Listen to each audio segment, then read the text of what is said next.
इस वीडियो में हम भारत के प्राचीन इतिहास से जुड़ी 7 इंटरेस्टिंग बातें जानेंगे।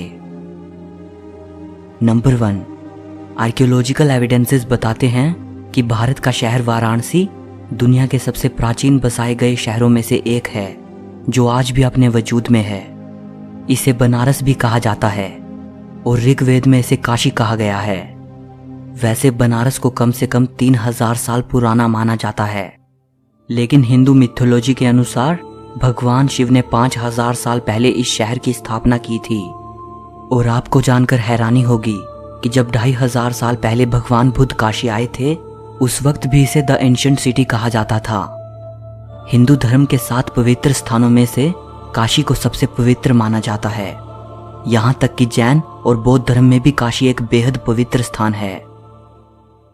नंबर 2, तक्षशिला विश्वविद्यालय को दुनिया की सबसे पहली यूनिवर्सिटी माना जाता है। इसको ईसा से 700 साल पहले प्राचीन भारत के तक्षशिला शहर में स्थापित किया गया था। आजकल ये जगह पाकिस्तान में मौजूद है। तक्षशिला में विश्व भर के 10,500 से भी ज्यादा स्टूडेंट्स पढ़ा करते थे। Science, math, medicine, politics, astrology, astronomy, music, religion और फिलोसफी जैसे 60 से भी ज्यादा विषय यहाँ पढ़ाए जाते थे। अलग अलग विषयों के स्कॉलर्स ने अपने अपने आश्रम यहाँ बना रखे थे। हमारे मशहूर इकोनॉमिस्ट और फिलोसोफर विष्णुगुप्त चाणक्य तक्षशिला में आचार्य थे। चाइनीज ट्रैवलर फाहियान जब 5वीं सदी की शुरुआत में भारत आए थे, तो उन्होंने तक्षशिला को भी विजिट किया था। अपनी राइटिंग्स में उन्होंने तक्षशिला का जिक्र भी किया है। 7वीं सदी ईसा पूर्व से लेकर 5वीं सदी तक भारत का ये महान विश्वविद्यालय अच्छी तरह फला फूला। 6ठी सदी आते आते विदेशी हमलावरों ने तक्षशिला को पूरी तरह से नष्ट कर दिया। नंबर 3, शिक्षा के मामले में आज भारत भले ही दुनिया के बहुत से देशों से पीछे हो, लेकिन एक समय था जब भारत की नालंदा यूनिवर्सिटी हायर एजुकेशन के लिए दुनिया का सबसे इंपॉर्टेंट सेंटर हुआ करती थी। नालंदा तक्षशिला से भी वेल ऑर्गेनाइज्ड यूनिवर्सिटी थी। कोरिया, जापान, चीन, तिब्बत, इंडोनेशिया, फारस और तुर्की जैसे देशों से स्टूडेंट्स यहाँ पढ़ने आते थे।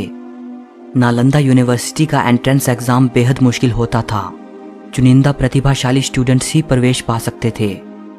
नालंदा के बारे में आज हमें जो ज्यादा जानकारी मिलती है, वो famous Chinese travellers when Tsang और इत्सिंग की राइटिंग्स से मिलती है, जो 7th सेंचुरी में यहाँ आए थे। हुएन त्सांग ने अपनी भारत यात्रा के 2 साल नालंदा में बिताए थे। शुरुआत में वो एज अ स्टूडेंट यहाँ रहे, फिर बाद में उन्होंने यहाँ पढ़ाया भी।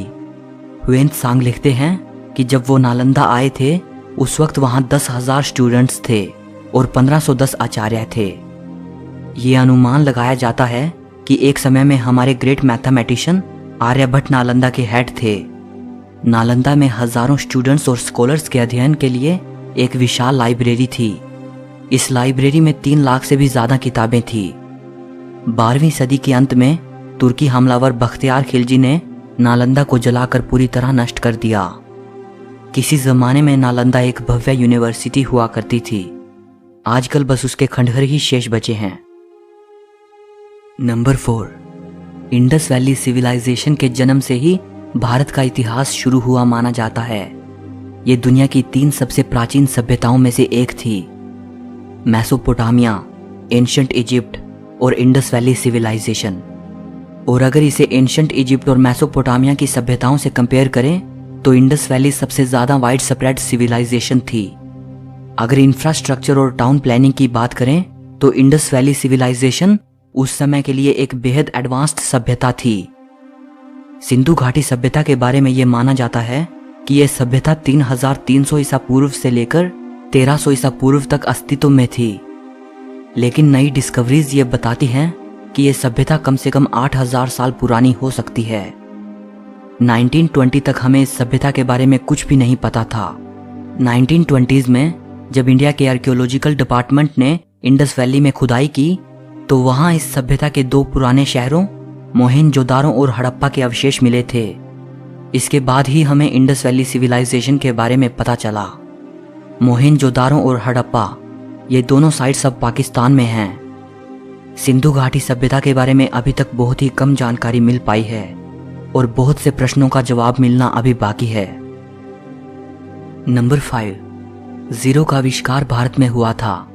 दो महान इंडियन मैथमेटिशियंस ब्रह्मगुप्त और आर्यभट्ट को जीरो के आविष्कार के लिए क्रेडिट दिया जाता है, और जिनको आज दुनिया अरबिक न्यूमरल्स कहती है, इनका आविष्कार अरब में नहीं हुआ था, बल्कि 6th और 7th सेंचुरी में इनको इंडियन मैथमेटिशियंस ने इन्वेंट किया था। अरब और फारस के लोग इनको हिंदू न्यूमरल्स कहते थे। अल किंदी जो कि अरब के मैथमेटिशियन थे, और अल ख्वारिज़मी जो कि फारस के मैथमेटिशियन थे। इन दोनों की राइटिंग्स के जरिए ही ये भारतीय न्यूमरल सिस्टम यूरोप तक पहुंचा था, और इसीलिए बाद में यूरोपियंस इनको अरबिक न्यूमरल्स कहने लगे थे। आइंस्टाइन लिखते हैं, हम भारतीयों के बेहद ऋणी हैं जिन्होंने हमें गिनती करना सिखाया, जिसके बिना कोई भी सार्थक वैज्ञानिक खोज नहीं की जा सकती थी। नंबर 6, सर्जरीज कितनी मुश्किल होती हैं, और अगर आप एक ऐसे जमाने में हो जब स्कैल्पल का आविष्कार ही नहीं हुआ था, तब तो इसकी कल्पना भी नहीं की जा सकती। आज से 2600 साल पहले एक एंशिएंट इंडियन फिजिशियन सुश्रुत बेहद कॉम्प्लेक्स सर्जरीज किया करते थे, जैसे cataract, kidney stones, artificial limbs, rectifying fractures और इवन प्लास्टिक सर्जरी। सुश्रुत को पहला व्यक्ति माना जाता है जिसने इंसानों पर सबसे पहले मेडिकल सर्जरी परफॉर्म की, इसीलिए इनको फादर ऑफ सर्जरी भी कहा जाता है। सुश्रुत ने शल्य चिकित्सा पर एक संस्कृत ग्रंथ लिखा था जिसे सुश्रुत संहिता कहा जाता है। सुश्रुत संहिता को चिकित्सा पर लिखा गया most important surviving ancient treatise माना जाता है, और इसे आयुर्वेद का फाउंडेशनल टेक्स्ट भी माना जाता है। सुश्रुत संहिता में 184 चैप्टर्स हैं, जिनमें जिक्र मिलता है 1120 बीमारियों का, 700 मेडिसिनल प्लांट्स का, 64 प्रेपरेशंस फ्रॉम मिनरल सोर्सेज और 57 preparations based on animal sources. इसके अलावा बहुत से सर्जिकल इंस्ट्रूमेंट्स दर्शाए गए हैं। 8वीं सदी में सुश्रुत के इस महान ग्रंथ को किताब शाह शुन अल हिंदी नाम से अरबी भाषा में भी ट्रांसलेट किया गया था। एक और महान एंशिएंट इंडियन फिजिशियन थे, महर्षि चरक, जो सुश्रुत के बाद और ईसा से 200 साल पहले हुए थे। इनकी शिक्षा तक्षशिला में हुई थी। चरक को पहला फिजिशियन माना जाता है जिसने डाइजेशन, मेटाबॉलिज्म और इम्यूनिटी के कॉन्सेप्ट को सामने रखा। महर्षि चरक की मेडिकल ट्रीटस चरक संहिता को आयुर्वेद की एनसाइक्लोपीडिया माना जाता है। नंबर 7, अगर भारत के इतिहास में झांकें तो वो बेहद वैभवशाली नजर आता है। ब्रिटिश रूल से पहले भारत दुनिया के सबसे अमीर देशों में शुमार हुआ करता था, या संभवतः सबसे अमीर देश। यूं ही नहीं, ये देश विश्व भर में सोने की चिड़िया कहलाता था। अगर कहा जाए तो गलत ना होगा कि इस देश की मैसिव वेल्थ ने ही इतने इन्वेडर्स को यहां आकर्षित किया।